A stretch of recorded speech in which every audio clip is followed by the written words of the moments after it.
What if the happiness you're chasing isn't something you find, but something you stop losing?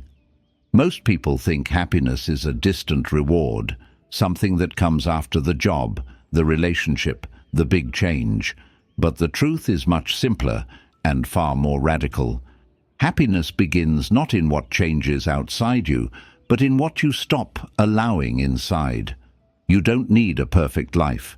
You need a clear mind. You don't need everyone to love you. You need to stop abandoning yourself.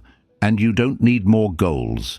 You need fewer invisible enemies, like comparison, resentment, and the false stories that eat your peace from the inside out.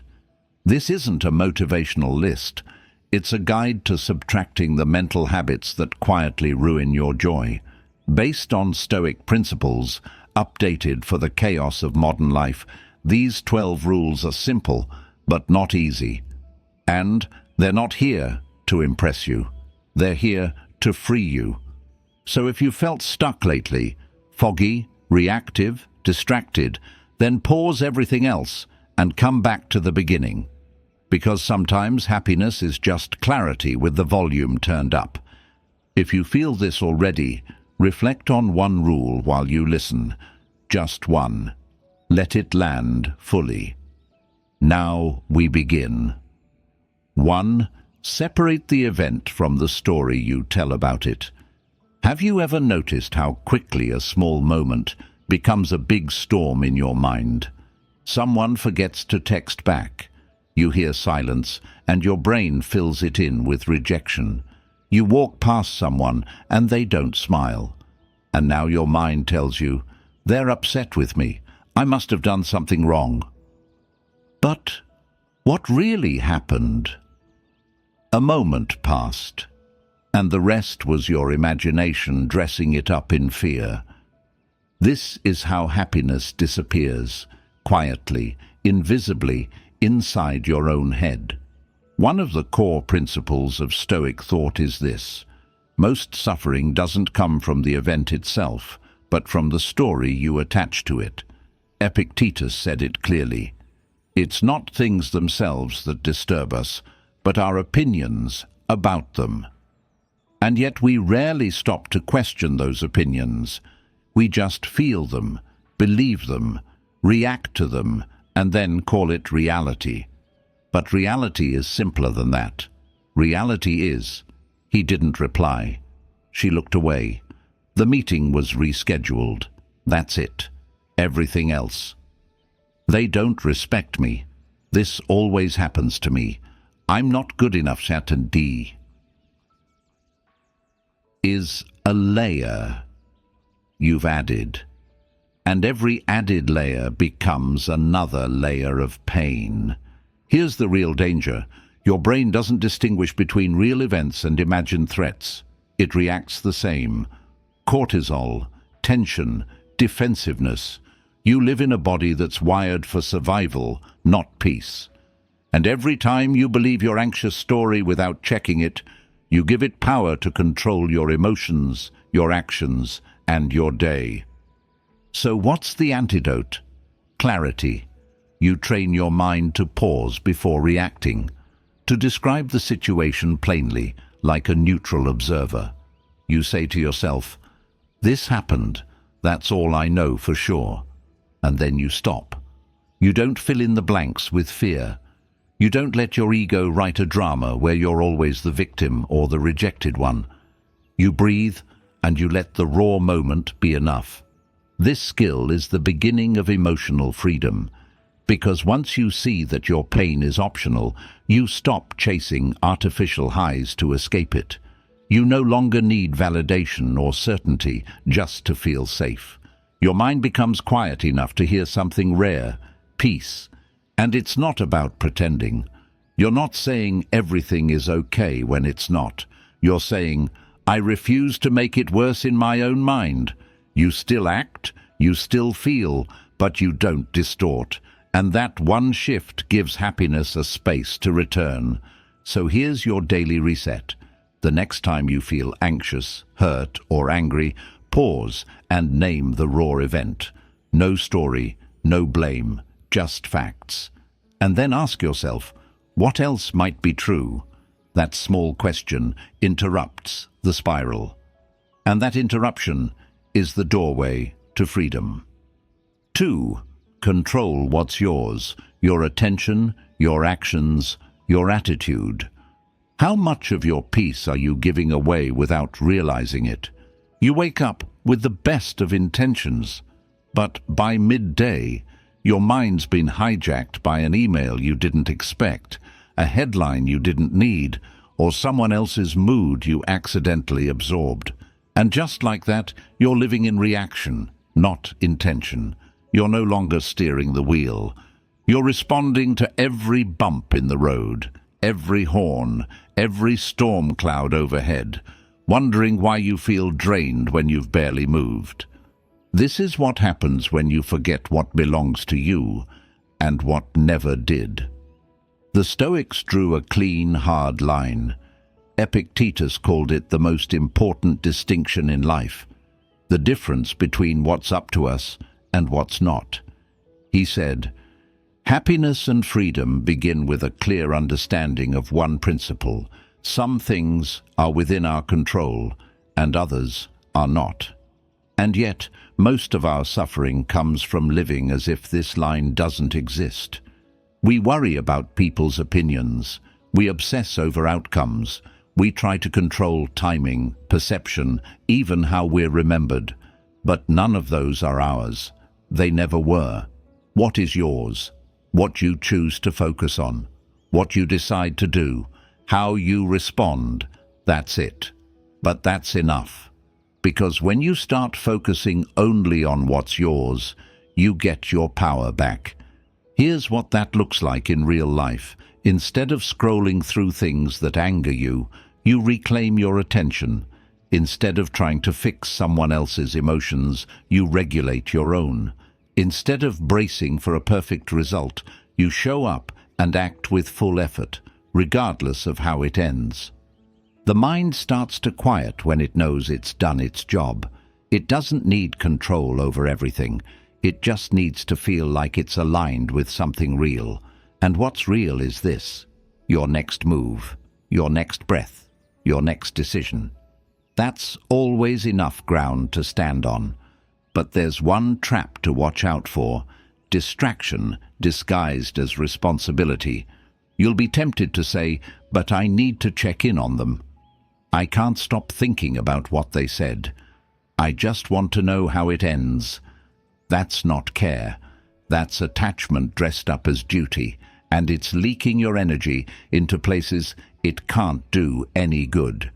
Real responsibility begins with inner responsibility, with making your mind a place where you'd want to live, with choosing your focus like it matters, because it does.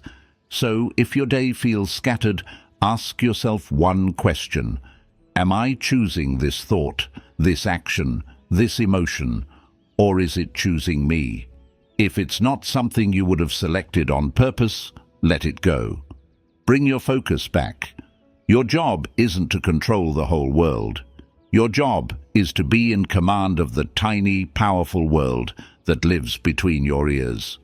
And here's the quiet miracle: when you control what's yours, the rest starts to matter less. Not because it disappears, but because it no longer defines you. You're no longer at the mercy of your environment. You become the environment. So for the next 24 hours, treat your attention like your most valuable currency.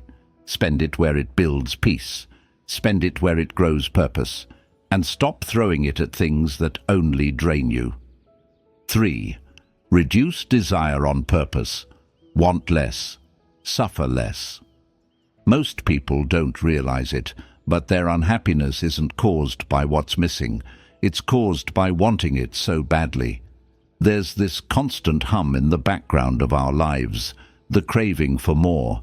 More money, more attention, more recognition, more love. We think, if I just had that one thing, I'd finally be happy. But as soon as we get close, the bar shifts, the finish line moves, And the same mind that told us we'd feel complete now whispers, not enough. Desire is tricky like that. It promises satisfaction, but delivers anxiety. The more we want, the more we fear losing. The more we chase, the more we suffer in the waiting. The Stoics weren't against joy. They were against becoming enslaved by the need for things to be a certain way before you could access that joy. Seneca said, "It is not the man who has too little, but the man who craves more. That is poor." That poverty he speaks of, it's psychological. It's when your happiness becomes conditional on something outside your reach. And here's the truth. You can't be peaceful if you're always in pursuit. The chase steals your presence. It trains your mind to postpone happiness, to link it to an outcome. And so, your life becomes a waiting room, where you keep hoping for the next big thing to make the pain go away. But there's a different way to live. What if you actively reduce desire? Not in a grand spiritual way, but practically. What if you looked at your life and said, what am I currently craving that I could let go of today and feel freer? Maybe it's the constant need to be liked, or the fantasy of a perfect future, or the pressure to prove something to people who stopped watching long ago. Start there. Reducing desire doesn't mean giving up on dreams. It means taking away the emotional dependency you've placed on them. You still strive. You still grow. But now, you're no longer a hostage. You're free to enjoy life as it is, not just as it might be. Think about how many times you've felt stressed or sad because life didn't meet an expectation you didn't even question. You wanted someone to act a certain way. You wanted your path to be easier. You wanted results faster. But none of those desires were truly yours. They were inherited, absorbed, or unexamined. So here's something radical. Start wanting less on purpose. Get good at subtracting. Ask, do I need this to be okay? Or is this just a story I've told myself? Then gently unhook from it. Let yourself be full again. Not because you got what you wanted, but because you remembered you were whole without it. Desire shrinks when you stop feeding it.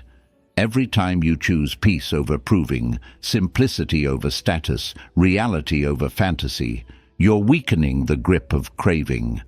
And what's left is space, breathing room, clarity. Because the real path to happiness isn't to collect more reasons to be happy. It's to let go of the belief that you need reasons at all.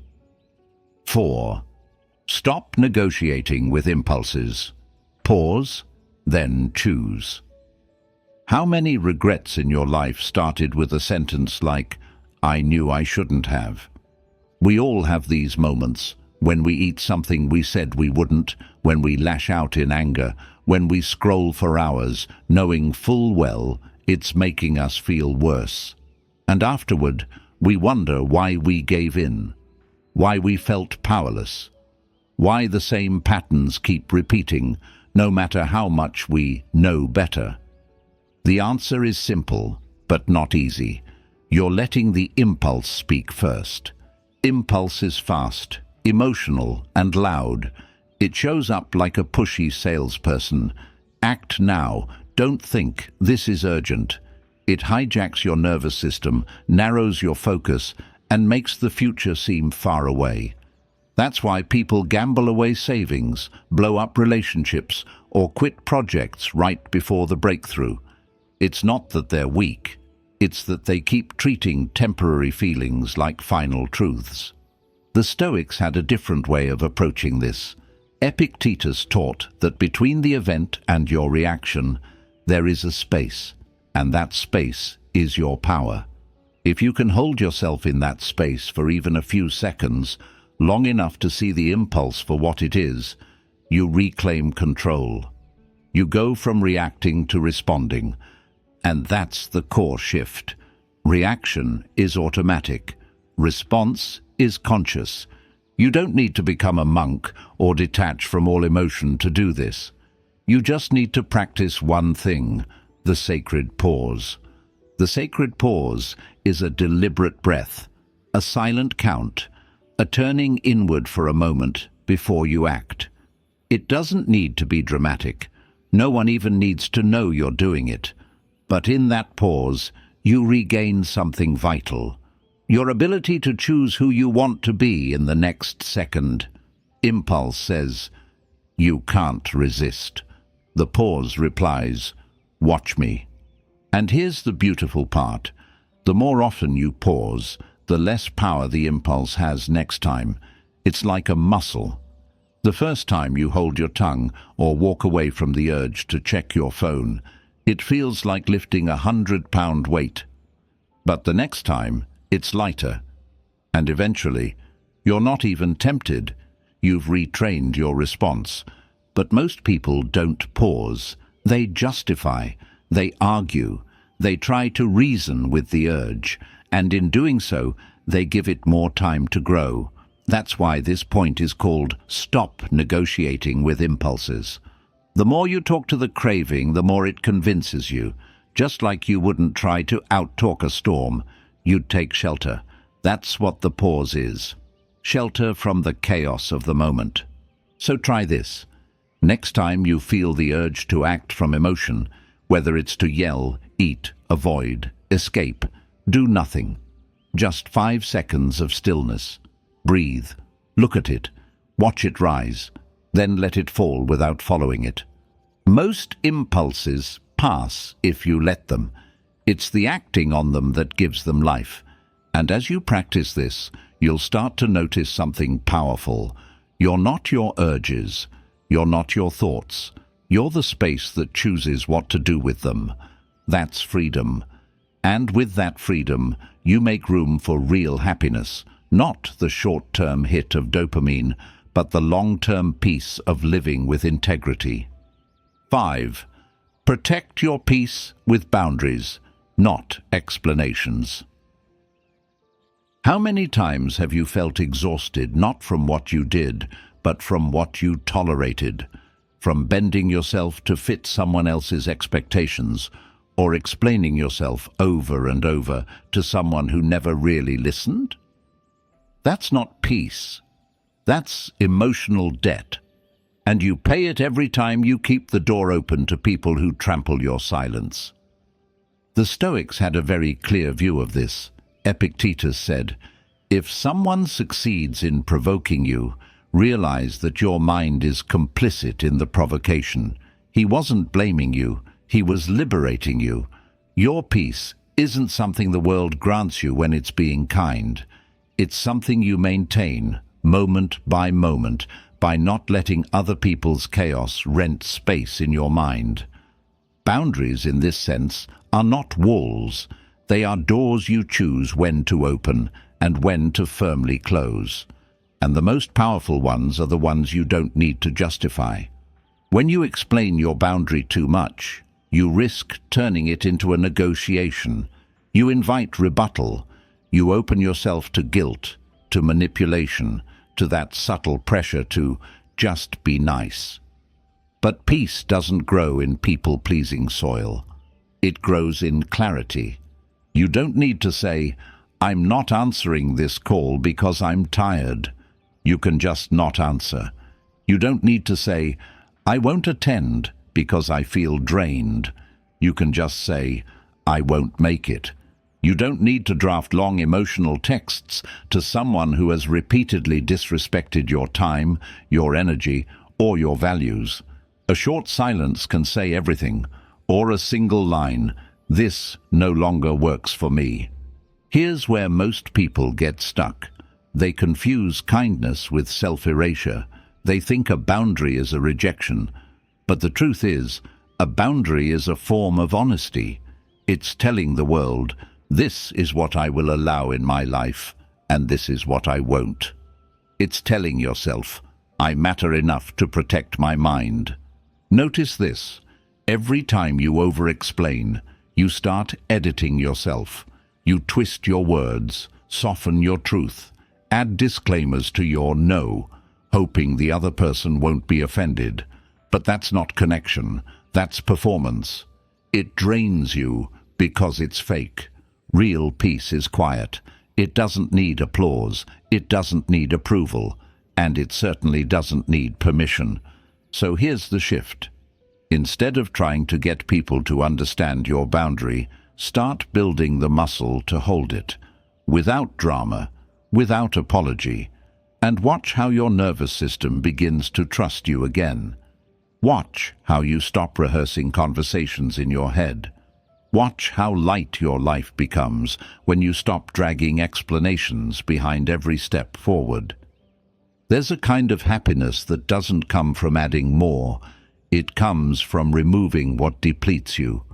The people who test your boundaries the most are often the ones who benefited from your lack of them. Let that sink in, and ask yourself this: who do you keep explaining yourself to? And what would happen if today you just didn't? 6. Practice gratitude as accuracy, not positivity. Have you ever had a day where nothing catastrophic happened, but you still felt tense, behind, and oddly unhappy, like life was quietly slipping past you? That feeling usually isn't coming from your circumstances. It's coming from what your mind keeps selecting as the story of the day. Most people misunderstand gratitude. They treat it like a mood you're supposed to perform when life is going well, or a shiny kind of optimism you use to cover pain. But that isn't gratitude. That's denial or social politeness. Stoic gratitude is something else entirely. It's accuracy. It's the discipline of seeing reality in full, without letting your brain crop the image down to only what's missing. Your mind is wired to scan for problems. That's not weakness. It's survival programming. It notices threats faster than blessings. It remembers criticism longer than kindness. It treats what's working as normal and what's lacking as urgent. If you don't correct that bias deliberately, you'll live in a constant emotional deficit, always feeling behind even when you're safe, always reaching even when you have enough. This is why gratitude is a happiness skill, not because it makes life perfect, but because it stops your mind from lying by omission. Seneca often pointed at how people become miserable, not from true deprivation, but from being blind to what they already possess. And you can see this today, everywhere. A person has a stable home, working legs, a few people who care, and access to information, and still feels poor inside because one desire isn't met, one plan didn't go their way, one person didn't respond with the attention they wanted. The mind turns that one absence into a verdict. My life isn't enough. That verdict is rarely true. It's just repeated. So here's the Stoic move. You don't be positive. You get precise. You don't say, I'm grateful for everything. That's too vague to change anything. You say, I had clean water today. My body carried me. I finished one hard task. Someone I love is still alive. I had 10 quiet minutes. Small, concrete facts, evidence, things you can't argue with when your mind tries to drag you into scarcity. And notice the deeper effect. When you practice this kind of accuracy, you become harder to destabilize. Your happiness stops depending on perfect conditions. You can acknowledge what's painful without letting it swallow the whole day. You can work to improve your life without treating your current life like it's worthless. Try this tonight.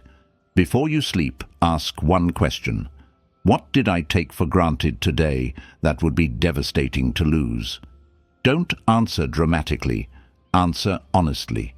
Health, time, a safe place to rest, a relationship that still exists, the ability to think clearly for a moment, then sit with it for 10 seconds. Let it land. That pause is important because the mind usually rushes past blessings like they're nothing. This is how gratitude becomes a generator of happiness. It stops your brain from acting like you're always behind. It brings you back to what's real, and reality, when you see it fully, is often more supportive than your anxious narrative admits. So don't practice gratitude to feel better. Practice it to see better. And when you see better, you suffer less.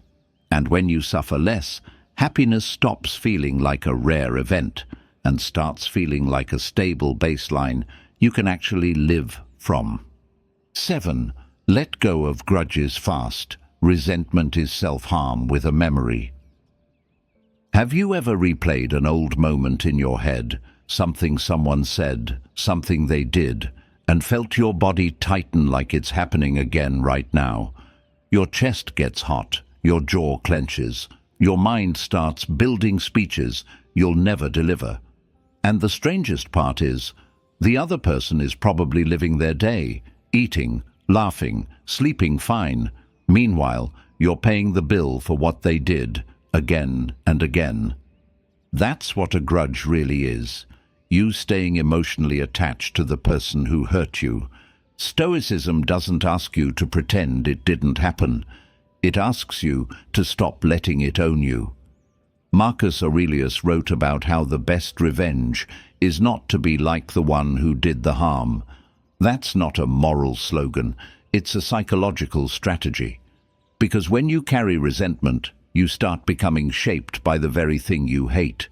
You become reactive, bitter, distrustful. You start interpreting new people through old wounds, and your happiness shrinks. Not because life is worse, but because your mind is stuck living in a past scene. Here's the hard truth. Resentment feels like power, but it's actually dependence. It's your mood being controlled by a memory. It's you giving someone a key to your peace, even after they've proven they don't deserve it. And that's why forgiveness, in the Stoic sense, is not approval. It's not saying what they did was okay. It's saying, I refuse to keep paying for this with my attention. You can still hold boundaries. You can still protect yourself. You can still remember what happened and adjust how close you let them get. But you don't need to keep bleeding internally to prove you were wronged. A grudge is often just grief with nowhere to go, or pride trying to rewrite the past, or the mind trying to create justice inside its own imagination because it didn't get justice outside. But your mind is not a courtroom. And if you keep holding trials at midnight, you'll never sleep. So how do you let go fast without becoming weak? You start by naming the cost, not the moral cost, the personal cost. Ask yourself, what has this resentment taken from me? Focus, sleep, trust, energy, joy. Then ask, is the price worth it? Most of the time, the honest answer is no. The grudge isn't protecting you anymore. It's poisoning you. Then do the Stoic move. Separate the event from your identity. What happened was real, but it doesn't have to define who you are. You're not the betrayed one. You're not the disrespected one. You're a person who experienced pain and is now choosing not to carry it like a lifestyle. A practical exercise that works. When the memory returns, don't wrestle with it. Label it. Literally say in your mind, this is the resentment loop. Then redirect your attention to something concrete. Your breath, your posture, the room you're in, the task in front of you. Not as avoidance, but as leadership. You're teaching your brain that the past doesn't get to hijack the present. And if you need closure, give it to yourself. Write one paragraph. What happened? What it cost you? What you learned? And what boundary you're setting now? Then end it with one sentence that releases you. I'm done paying for this. You don't need the other person to agree. You just need to stop volunteering for the suffering. This rule is directly tied to happiness because happiness requires inner space. Resentment takes up space. It crowds out peace. It makes the mind noisy. When you let grudges go faster, you feel lighter, not because people became better, but because you stopped letting their worst moment live rent-free inside you.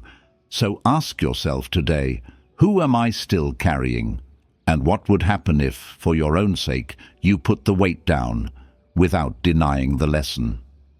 8. Choose your people carefully. Character is contagious. Have you ever spent an hour with someone and walked away feeling heavier, like your mind got louder, your patience got thinner, and your hope got smaller? Nothing bad happened on paper, but something in you shifted. Your mood changed. Your standards softened. Your energy leaked. That's not imaginary. That's influence. Most people think happiness is personal, like it lives only inside your thoughts. But your environment shapes your thoughts, and the people around you are the strongest part of that environment. You absorb their emotional habits the way you absorb a smell in a room. You don't even notice it at first, until it's on you. The Stoics understood this deeply. They didn't talk about vibes, but they did talk about the danger of bad company, because your mind imitates what it's exposed to. Seneca warned that we pick up traits from those we spend time with, like a kind of invisible transfer. He wasn't being dramatic. He was describing a psychological reality. Human beings mirror each other. Your nervous system learns what normal feels like by watching the nervous systems around you. So if you live around constant complaint, you'll start complaining.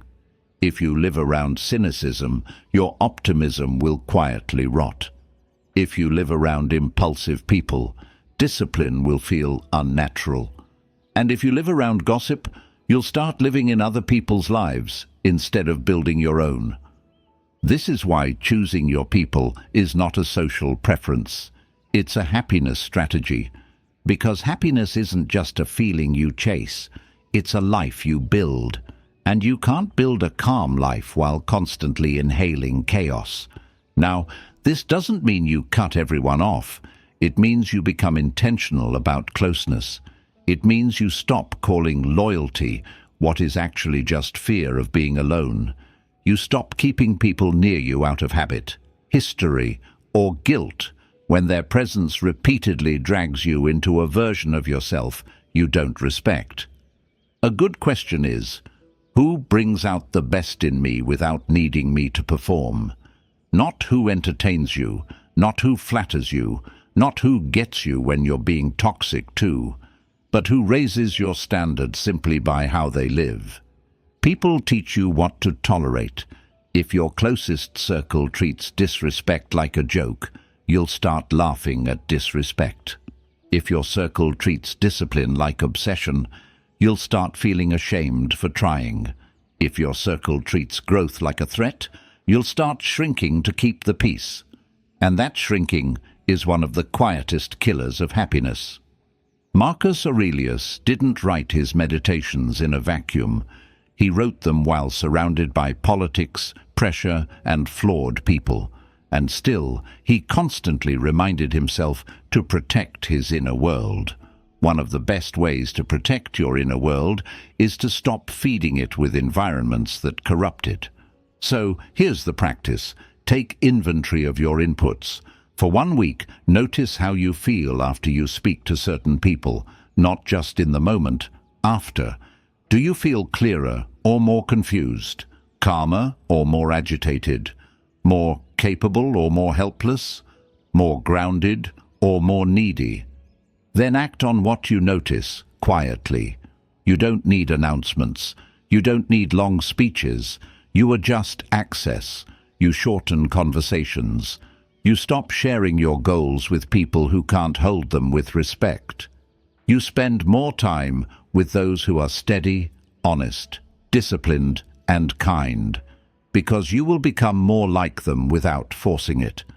And if you don't have those people yet, this rule still applies. Sometimes the happiest choice is temporary solitude while you rebuild your standards. Sometimes you need quiet time away from noise so you can remember what peace feels like again. And from that place, you can choose better. Because character is contagious, mood is contagious, standards are contagious. So ask yourself today, who am I becoming through the people I'm closest to?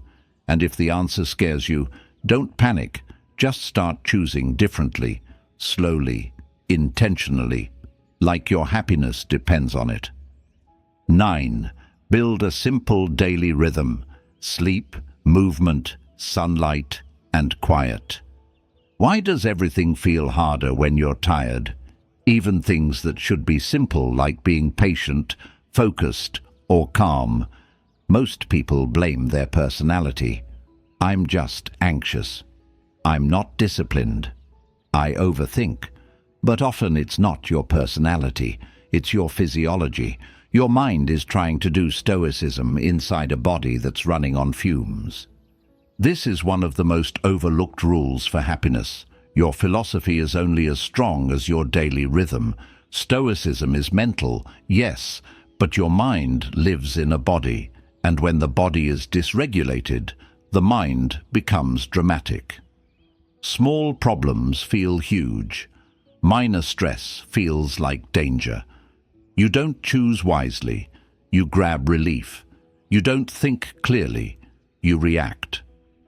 That's why a simple rhythm is not self-care content. It's strategic. It's the foundation that makes every other rule easier to live. Start with sleep. Not because sleep is trendy, but because sleep is the reset button for mood. A tired brain has less impulse control, more negative bias, and less emotional range. It becomes easier to snap, easier to crave, easier to catastrophize. You can read 1,000 quotes about calm, but if you're sleeping 5 hours a night, your nervous system is basically begging for survival, not wisdom. Then movement, not for aesthetics, for stability. Movement is how you discharge stress from the body. A short walk, a basic workout, even stretching. These are ways of telling your system, we're safe. You don't need intense routines. You need consistency. When your body moves daily, your mind stops feeling trapped. Happiness becomes more available because you're not carrying static tension everywhere you go. Then sunlight. It sounds almost too simple, which is why people ignore it. But daylight anchors your circadian rhythm, supports sleep quality, and improves alertness and mood. You don't need to live like a biohacker. You just need to stop living like a cave creature, indoors all day under artificial light, wondering why your energy feels wrong. And then quiet, real quiet, not scrolling quiet. Not podcast in the background quiet. Actual silence where your brain can settle and your attention can return to you. Quiet is where you notice what you've been avoiding. Quiet is where you hear your own values again. Quiet is where your next right move becomes obvious. Here's the Stoic connection. Happiness isn't just feeling good. It's being able to live in alignment. And alignment requires clarity. Clarity requires a nervous system that isn't constantly overwhelmed. A simple rhythm gives you that. So instead of trying to overhaul your whole life, commit to a baseline. Same wake time most days. A bit of morning light, some movement, a few minutes of silence. Your goal isn't perfection, it's predictability. Your mind relaxes when it can predict the basics. You become calmer without forcing calm. And notice what happens next. You become less reactive, not because you tried harder, but because your system isn't running on chaos. Your patience increases, your cravings decrease, your focus returns. Even your relationships improve, because you're not dragging exhaustion into every conversation. If you want a happier life, don't just collect rules. Build a rhythm that makes those rules livable. Try this for the next 7 days. Within the first hour of waking, get some light, move your body a little, and sit in quiet for just a few minutes. Nothing fancy, just consistent. Then watch how much easier it becomes to think clearly and choose wisely. 10. Do one meaningful thing every day before entertainment. Do you ever reach the end of the day and feel this strange mix of fatigue and emptiness, like you were busy but not fulfilled, stimulated but not satisfied? That feeling usually comes from one simple pattern. You let comfort take the first position in your day. You let entertainment lead and purpose trail behind whenever, and whenever rarely comes. This isn't about being strict or joyless. It's about how the mind works. If your brain gets its reward early, scrolling, videos, easy dopamine, your drive for effort drops. Not because you're lazy, but because your system has already been fed. And then the meaningful work, the thing that would actually build self-respect, starts to feel heavier than it should. So you delay it. You bargain with it. You say, later, and later becomes guilt. The Stoics would call this a loss of command, not over the world, over yourself. Marcus Aurelius wrote about doing the work in front of you without complaining, without dramatizing. He wasn't romantic about it. He was practical. He understood that a good life is built from small acts of virtue, done consistently. And virtue here doesn't mean moral perfection. It means doing what matters on purpose, even when it's not the easiest option.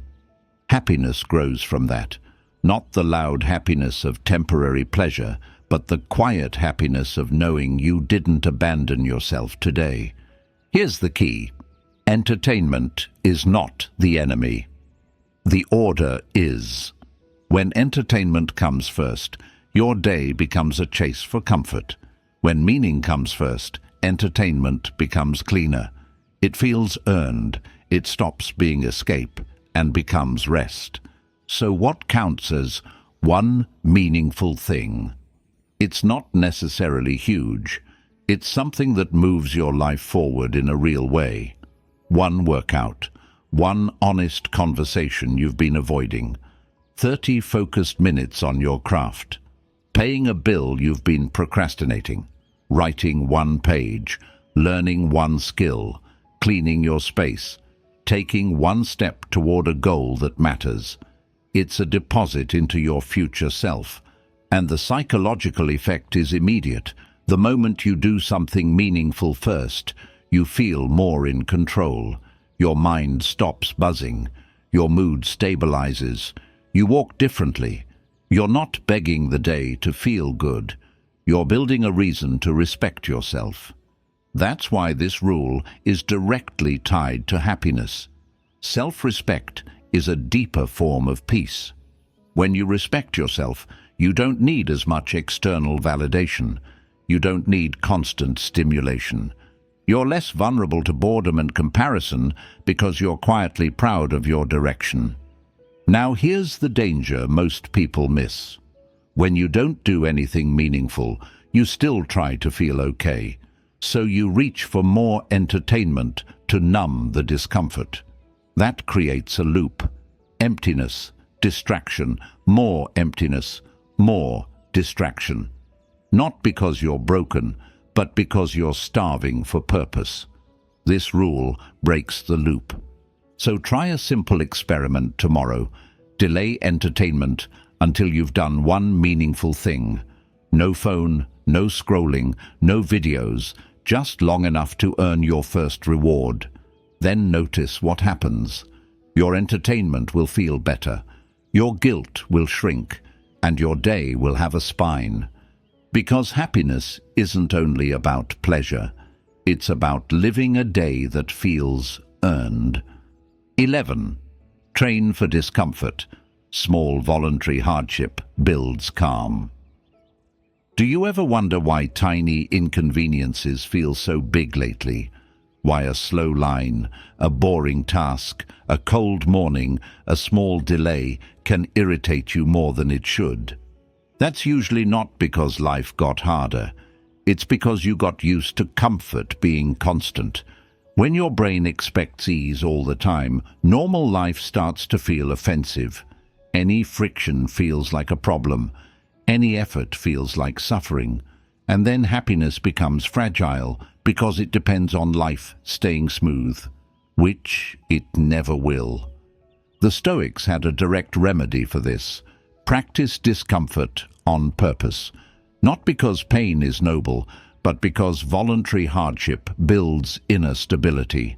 It teaches your nervous system a crucial lesson. Discomfort isn't danger. It's just sensation. It rises, it peaks, it passes. Seneca wrote about setting aside days to live simply, cheap food, plain clothes, so you could ask yourself, is this what I used to fear? He wasn't trying to be dramatic. He was building courage through rehearsal. When you choose a little hardship deliberately, you stop being afraid of hardship when it arrives uninvited. And that's the connection to happiness. A person who can handle discomfort calmly doesn't panic as easily, doesn't complain as much, and doesn't collapse when life stops cooperating. Their peace has a backbone. Think about what steals happiness in modern life. It's rarely the big tragedies every day. It's the constant friction, stress, waiting, uncertainty, boredom, cravings, rejection, small failures. If you're addicted to comfort, those everyday pressures feel unbearable. But if you're trained for discomfort, they feel manageable. You stay steady. So what does training discomfort look like without turning your life into misery? It's small and deliberate. Finish the task you want to avoid. Take a brisk walk when you'd rather stay in bed. Do the workout even when your mind negotiates. Take a cool shower for 30 seconds at the end, just enough to feel resistance and stay calm inside it. Sit in silence for 5 minutes without reaching for your phone. Eat one simple meal without chasing dopamine. These are not punishments, they're reps. They teach your brain, I don't need comfort to be okay. The real target here is the bargaining habit, because the moment discomfort shows up, most people start negotiating. I'll do it later. I deserve a break. Just this once. And maybe that sounds harmless, but repeated bargaining is how discipline dies. And when discipline dies, self-respect follows. Then happiness becomes harder because you don't trust yourself. You feel internally divided. Part of you wants growth, another part wants relief. That inner conflict is exhausting. Voluntary hardship ends the conflict by strengthening the part of you that chooses long-term peace over short-term comfort. And here's the surprise. Discomfort training doesn't make you cold. It makes you calmer. You become less reactive because you're no longer shocked by effort. You stop dramatizing inconvenience. You stop needing life to be easy before you can be okay. That's real freedom. Try this for the next week. Pick one small hardship and make it non-negotiable. 1, not 10. 1. A daily walk no matter what. A cold finish to your shower. A phone stays away first 30 minutes after waking. Then watch what happens to your mind. You'll feel more solid, more capable, more in command. Because happiness isn't built by avoiding discomfort. It's built by proving to yourself that you can face it and stay calm anyway. 12. Remember mortality gently. Use time like it matters.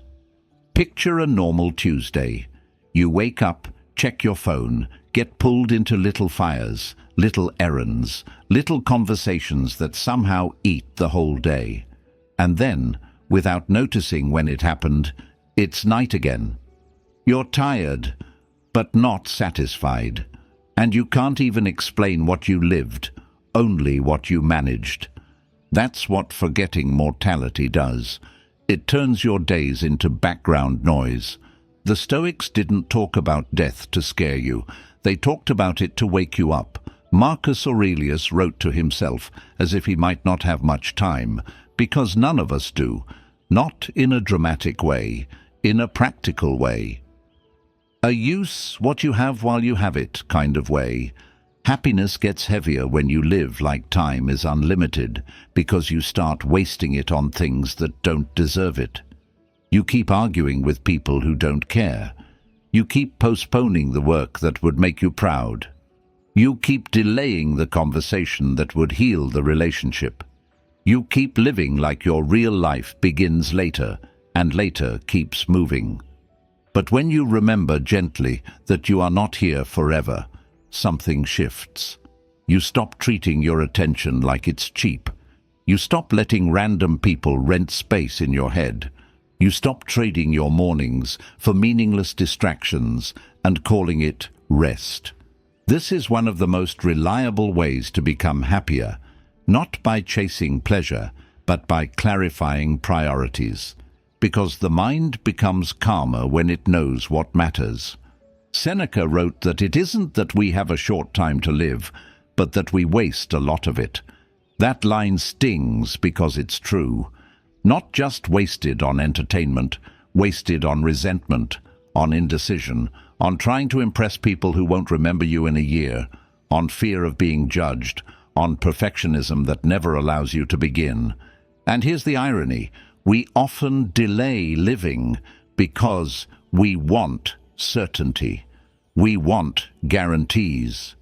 But mortality is the one guarantee you already have. So the Stoic question becomes, if time is real, why are you living like it isn't? This doesn't mean you become gloomy. It means you become clean. Clean with your choices, clean with your standards, clean with what you say yes to. You stop adding complications. You stop keeping maybe relationships and someday dreams in your life like unfinished tabs that drain your mental energy. You simplify, and that simplification makes happiness possible. A practical way to use this rule is to do a quick reset once a day, just 10 seconds. Ask yourself, if today were one of my last ordinary days, what would I stop doing immediately? Maybe you'd stop checking your phone every 5 minutes. Maybe you'd stop postponing your health. Maybe you'd stop tolerating disrespect. Maybe you'd stop saving your best energy for later. Then ask a second question. What would I do with more honesty, more presence with your family, more courage with your work, more self-respect in how you speak to yourself, more focus on what you actually value, not what looks good from the outside? And then, this is the key, make one small adjustment right now, not a full life overhaul. One concrete choice. Send the message you've been avoiding. Start the thing you keep delaying for perfect timing. Take the walk. Turn off the noise for an hour. Say no to the thing that drains you. Say yes to the thing that builds you. Because happiness, at its deepest, is the feeling of not betraying your time. It's not constant excitement. It's not perfect comfort. It's the quiet satisfaction of using your life with intention. When you live like time matters, you stop scattering yourself. Your days gain shape. Your mind gains peace. And joy becomes less dependent on luck, because you're creating meaning on purpose. So don't remember mortality with fear. Remember it with gratitude. Let it sharpen your attention. Let it clean up your priorities. Let it make today feel real. If time is the most precious thing you own, what are you going to do with the next hour? Before we end, take a quiet second and notice what just happened here. You didn't hear 12 tips. You just walked through 12 ways to stop bleeding happiness without realizing it. Because a happier life isn't built by chasing a constant high. It's built by removing what quietly steals your peace. When you separate the event from the story, you stop manufacturing suffering. When you focus on what you control, you stop wasting energy on battles you can't win. When you reduce desire, you stop making happiness conditional. When you pause before impulses, you stop living like a passenger in your own body. When you set boundaries without over-explaining, you stop paying emotional taxes to people who don't deserve them.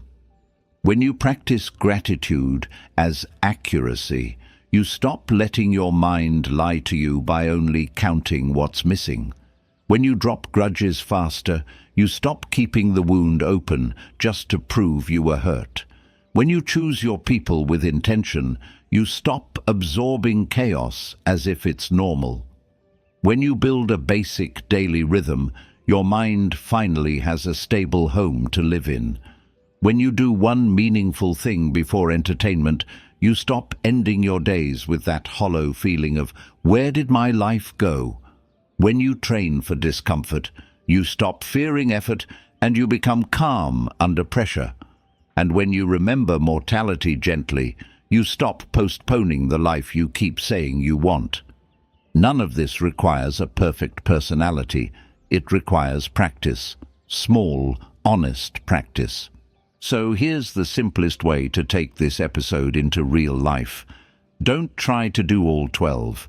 Pick one rule that hit a nerve, one that made you feel exposed in a useful way, and live it for the next 7 days. Just that. Let it become your standard. Let it prove itself.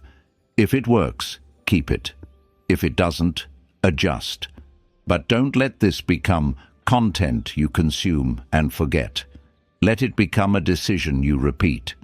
And if you want a clean starting point, make it this. For the rest of today, protect your attention like it's sacred, because what you feed your mind becomes your life. Thank you for listening. If this episode gave you something real, spend a little time with the other episodes on the channel. You'll find more ideas like this that you can actually apply, not just admire.